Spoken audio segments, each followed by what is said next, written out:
भगवान श्री कृष्ण का आदेश जो गीता में उन्होंने दिया, उपदेश आपने भगवान के श्रवण मनन चिंतन किए हैं,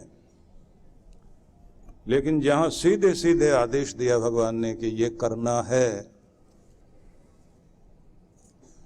बस उन निर्देशों को, आदेशों को अपने जीवन के लिए महत्वपूर्ण मानते हुए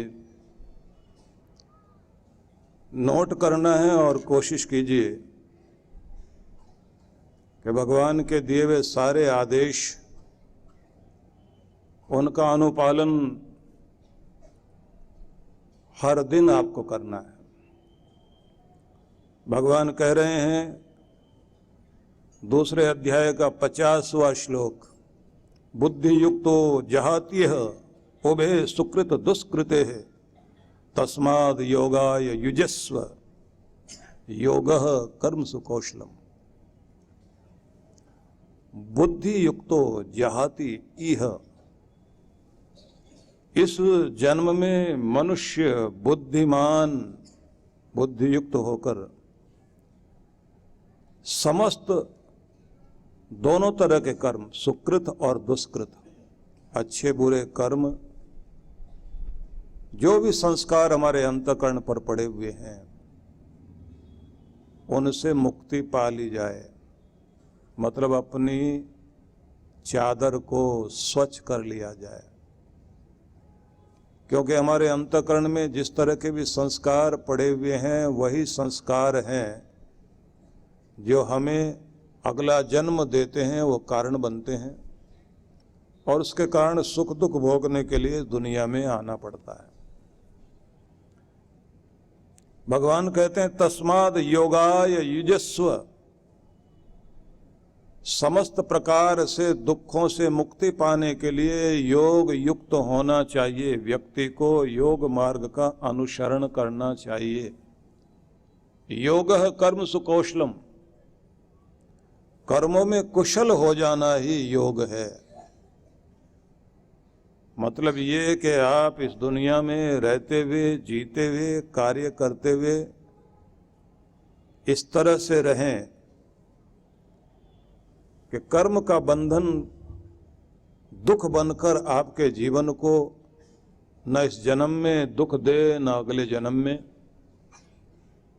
आपको कर्मों की कुशलता को प्राप्त करना है। भगवान ने आदेश दिया कि बुद्धि में समता, मतलब बुद्धि का ईश्वरीय भाव, भक्ति भाव अपनाते हुए, बुद्धि को भगवान से जोड़ते हुए इस तरह चलिए कि आपके कर्म बंधन का कारण ना बने।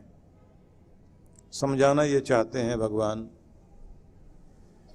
कि कर्म तो करना ही पड़ेगा जब तक आप जिएंगे, और जो भी आप कर्म करते हैं उन सबके संस्कार, उनकी याद, उनके बीज हमारे चित्त पर पड़ते जाते हैं। हमारा जो चित्त है, मस्तिष्क के 4 रूप मान लीजिए। एक तो है मन, जिसका काम है विचार करना, अच्छे बुरे विचार करना,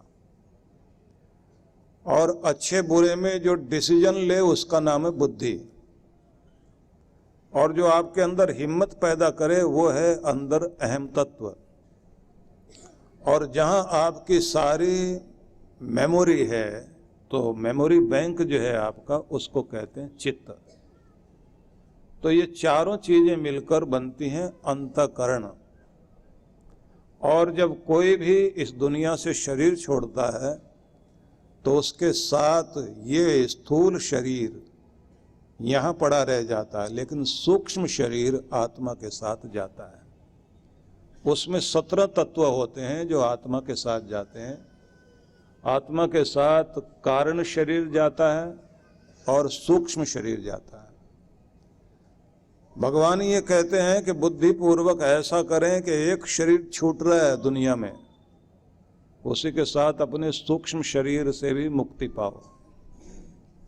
अंत में जैसी भावना रहेगी उसी के अनुरूप आपको अगली गति होगी, अगला जन्म मिलेगा। धीरे धीरे जैसे जैसे आयु बढ़ती चली जाए व्यक्ति को सुलझना शुरू कर देना चाहिए, दुनिया में उलझना नहीं, और आसक्ति और मोह से धीरे धीरे ऊपर उठता चला जाए। एक दिन सब छोड़ना है तो पहले मानसिक रूप से चीजों को छोड़ने की तैयारी करें। एक दिन गली मोहल्ले, घर परिवार, तिजोरी, कार, बंगला, फैक्ट्री, दुकान, जो भी आपके पास जिसको लेकर आप कहते हैं कि ये मैं हूं, जो आपकी पहचान है, यहाँ तक कि इस चेहरे को भी हम पहचान मानते हैं, हमारा फोटो हमारे पहचान कार्ड में लगता है, कहते हैं ये सब चीजें यहाँ छूटेंगी। और आत्मा वो तत्व है जिसके साथ और कोई पहचान नहीं जाती, अगर जाते हैं तो आपके कर्म जाते हैं, वो बीज जाते हैं, और वही कर्म के बीज आपको या तो सुखी करेंगे या दुखी करेंगे। भगवान ये कहते हैं कि आपको अंतःकरण में पड़े हुए जितने भी तरह के संस्कार हैं, उन संस्कारों के कारण इस दुनिया में आपकी आदतें बन जाती हैं, वो आदतें आपको चलाती हैं।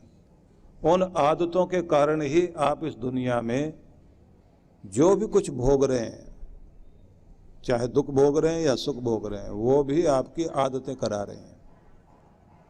हर दिन जो कुछ आप बुना रहे हैं, जो बुन रहे हैं, वो आपकी आदतें बुन रही हैं, आदतें पड़ रही हैं। आदत का एक नियम है कि आदत किसी भी चीज की पड़ जाए तो फिर वो पुनरावृत्ति कराती है, रिपीटेशन, दोहराव, उसे फिर बार बार दोहराना पड़ेगा। अगर गुस्से की आदत पड़ गई तो बार बार गुस्सा करोगे, किसी की मजाक उड़ाने की आदत है तो जहां जाओगे मजाक ही उड़ाओगे, निंदा चुगली करने की आदत पड़ गई तो आदत फिर कहेगी रिपीट करो मुझे, तो आपको निंदा करने की आदत है तो जहां जाओगे वहां निंदा, और अगर कमियां निकालने की आदत पड़ गई, हर किसी की अच्छाई में भी कमी ढूंढोगे, और यदि नेगेटिविटी की, नकारात्मकता की आदत पड़ गई तब आप हर जगह नकारात्मक हो जाएंगे। तो समझ में आया, जिंदगी को चलाती है आदतें, आदतें धीरे धीरे बनती हैं, जितनी बार उसको दोहराओगे वो मजबूत होती जाती है, जितनी मजबूत हो गई उनकी पकड़ मजबूत हो जाती है, फिर वो आदतें आपको बांध के रखती हैं। फिर कसम खा के आप सोचिए कि अब मैं बदल रहा हूँ, अब आलस्य नहीं करूँगा, सुबह उठते ही सैर करने जाऊँगा, व्यायाम प्राणायाम करूँगा, पूजा पाठ जरूर करूँगा, टाइम का ध्यान रखूँगा। आदत के अनुसार फिर आप चलेंगे, क्योंकि आदत ने जैसा आपको बना दिया। कसम खाओगे आप ऊपर ऊपर और अंदर काम कर रही आदतें, आप कितनी भी कोशिश कर लेना, घूम फिर के पुराने डर्रे पर लौट आओगे, और फिर क्या कहोगे, पता नहीं हमारी तो किस्मत में ऐसा ही है, हम नहीं बदलने वाले, हम जैसे हैं वैसे ठीक है। हार मान लेते हैं हम लोग, क्योंकि आदतें हरा देती हैं। तो जिंदगी को चला रही हैं आदतें। लेकिन मजे की बात यह है कि आदतों को बदला जा सकता है, बदला जा सकता है अगर आप प्रयास करें।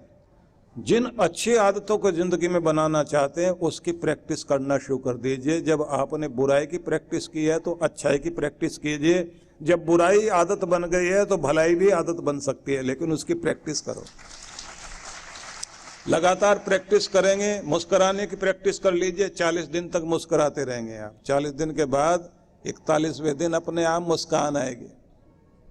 हमारे एक महात्मा जी थे,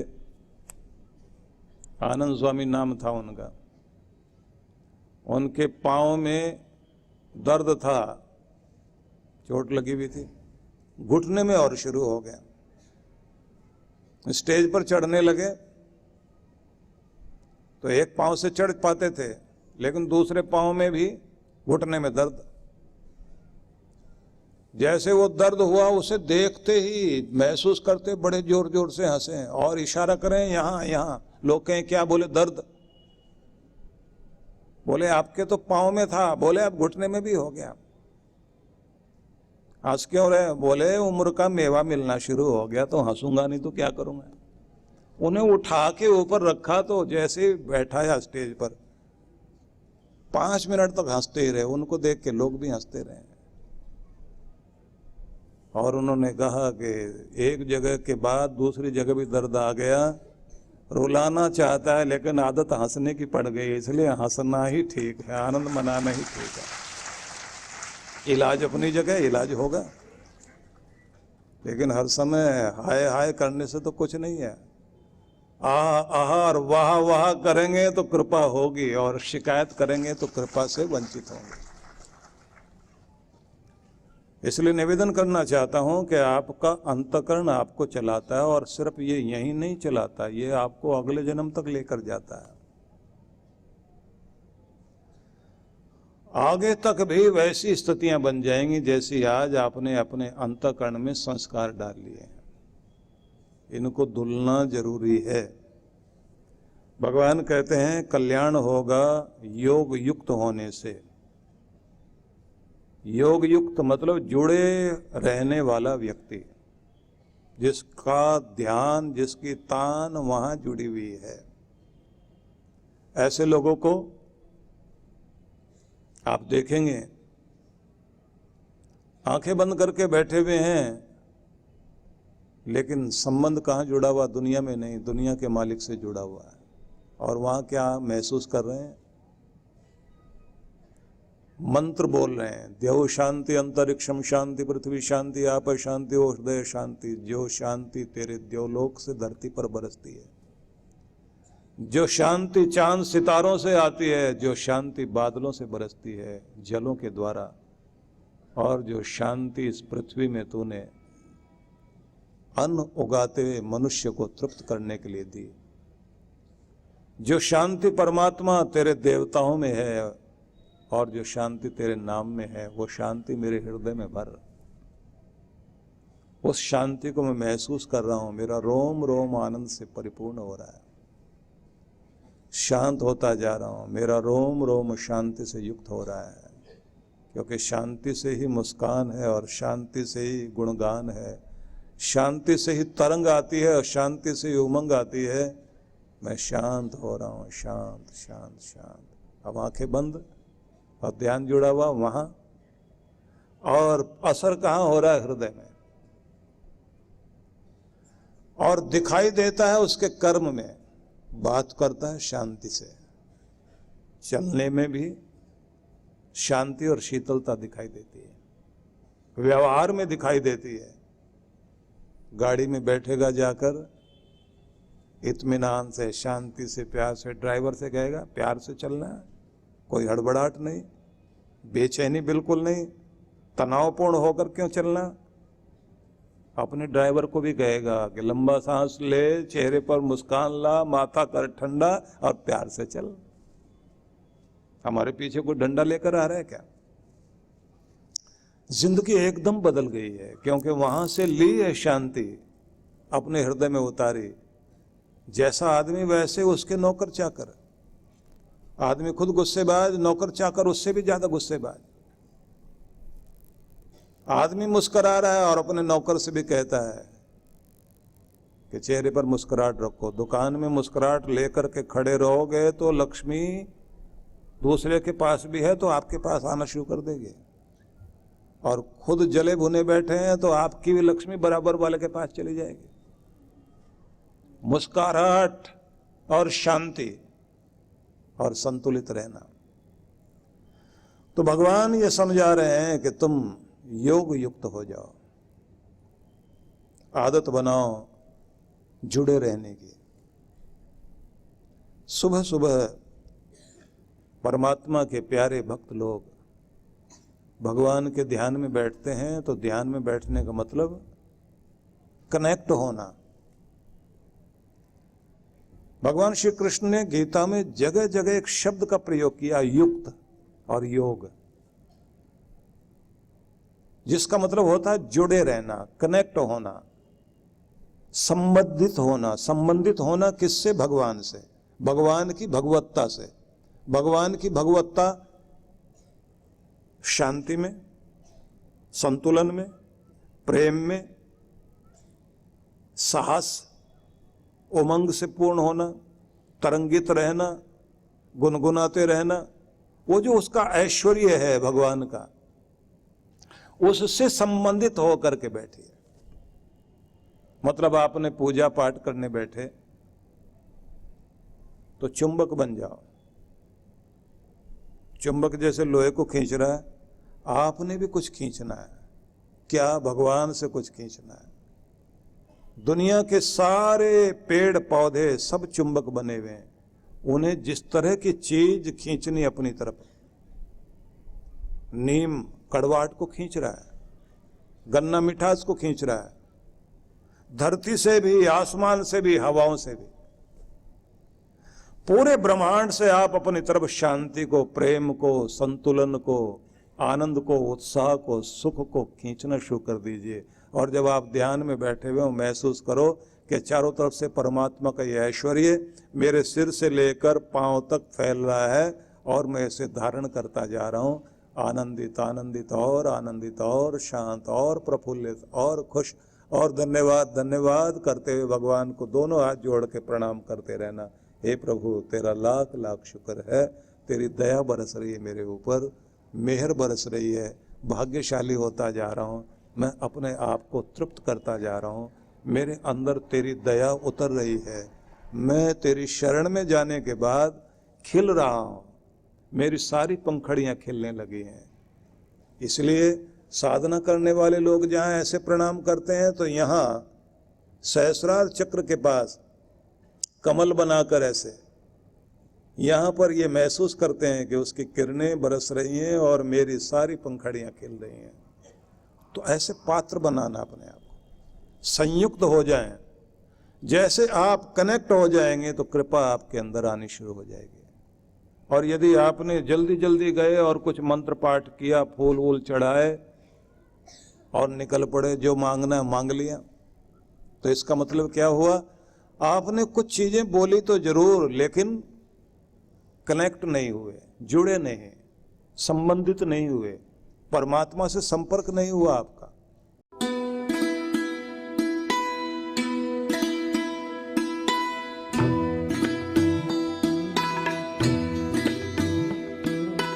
नवजीवन साधना। क्या नकारात्मक विचारों को मन में आने ही न दें? ये हमारे वश में है? क्या तनाव की जड़ें मन में उपजेंगी ही नहीं अगर निरंतर ध्यान साधना को जीवन में शामिल कर लिया जाए? आध्यात्मिक जगत में परमात्मा की अनुभूति के साथ क्या सांसारिक जगत में भी प्रसन्नता, सफलता, संबंधों में आत्मीयता, धन, ऐश्वर्य का सपना सच करती है नवजीवन साधना? तो इसका जवाब है हाँ। इस कल्पना को साकार रूप देने का संकल्प है गुरुवर श्री सुधांशु जी महाराज व श्रद्धेया अर्चिका दीदी द्वारा भक्तों को ध्यान साधना की एक और अनुपम भेंट, नवजीवन साधना।